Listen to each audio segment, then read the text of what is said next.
اگر آپ نے اللہ کی ملاقات کے لیے تیاری کی، انک کادح الی ربک کدحا، یہ آیت میں آپ کو سنانا چاہ رہا ہوں، تو اس کا مطلب یہ ہے، ترجمہ یہ ہے کہ اے انسان، یا ایھا الانسان، تم اپنے رب کی طرف جانے میں خوب محنت کرتے ہو، بھرپور محنت کرتے ہو، اور بس اگر تم ایسا کرو گے، یعنی خوب محنت کرو گے، فملاقیہ، تو تمہاری ملاقات اس سے یقینی ہو جائے گی، ڈن ہے تمہاری ملاقات۔ اور یہ تو دیکھیں، میں آپ سے عرض کر رہا ہوں نا، بہت، ایک تو وہ حسین سپنے ہوتے ہیں جو پورے نہیں ہوتے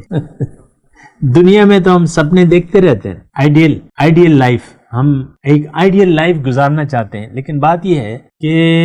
دنیا کے سپنے تو پورے ہوتے ہی نہیں ہیں، میں یہ کہوں آپ، کیونکہ سپنے تو وہ پورے ہوں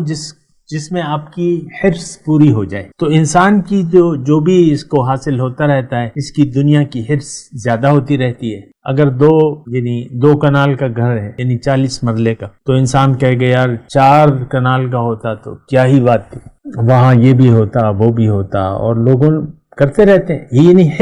حرص ختم نہیں ہوتی، ایک خواہش کے بعد دوسری خواہش، دوسری پوری ہو جائے تو تیسری خواہش، آپ کی حرص، وہ بیوی کہتی ہے نا میاں سے کہ تم نے تو میری کوئی خواہش ہی نہیں پوری